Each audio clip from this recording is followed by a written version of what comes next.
Bonjour mesdames et messieurs et bienvenue à Perspective. Je suis votre animateur Francis Denis. Cette fin de semaine au Vatican, le pape soulignait la 54e journée mondiale de prière pour les vocations par une ordination à la basilique Saint-Pierre de Rome. Ce sont donc 10 diacres transitoires qui reçoivent l'ordination des mains du Saint-Père, dont 6 d'entre eux proviennent du diocèse de Rome. Dans son homélie, le souverain pontife a appelé les candidats au sacerdoce à ne pas tomber dans le piège du cléricalisme ou du carriérisme. Ayez toujours devant les yeux l'exemple du bon pasteur, qui n'est pas venu pour être servi, mais pour servir. Ne soyez pas des seigneurs, mais des pasteurs du peuple de Dieu. Écoutez. Ne faites pas des homélies trop intellectuelles et élaborées. Parlez simplement, parlez au cœur. Ainsi, cette prédication sera une vraie nourriture. Et que le parfum de votre vie soit joie et soutien pour les fidèles. Car des paroles sans l'exemple vécu ne servent à rien. C'est mieux de revenir en arrière. La double vie est une mauvaise maladie dans l'Église. Il faut donc être ce qu'on proclame, mais avec le cœur. Ne soyez pas des académiciens, mais des porteurs de la croix du Christ miséricordieux et pas hypocrites et surtout proches de ceux qui souffrent. Même si cela peut paraître ennuyeux, a ajouté le pape, rendre visite aux malades, c'est toucher la chair du Christ qui sanctifie. La dernière recommandation a été celle d'être joyeux, même au milieu des souffrances, des incompréhensions et de ses propres péchés.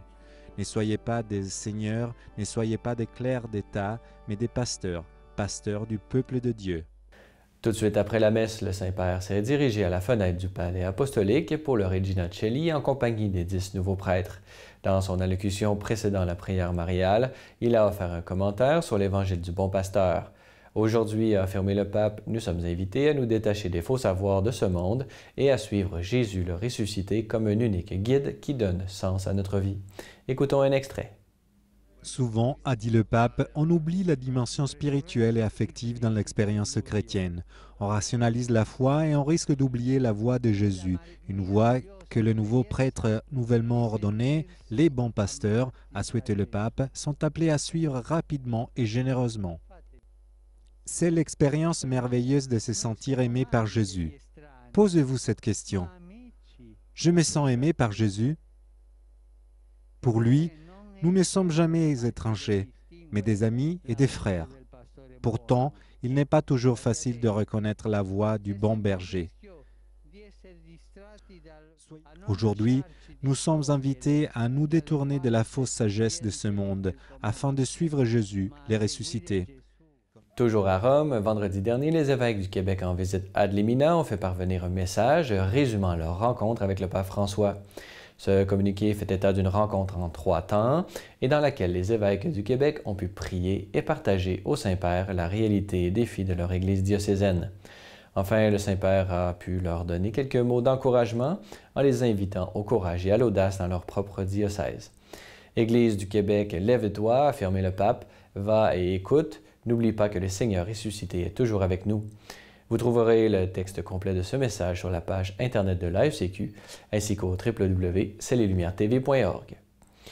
Notez en terminant qu'étant toujours à Rome, les évêques du Québec ont fait parvenir, par l'entremise du président de l'AECQ, Mgr Paul Lortie, un message aux sinistrés des inondations qui affectent plusieurs parties du Québec. Manifestant leur proximité de cœur envers les personnes qui ont dû quitter leur domicile ainsi qu'aux agriculteurs.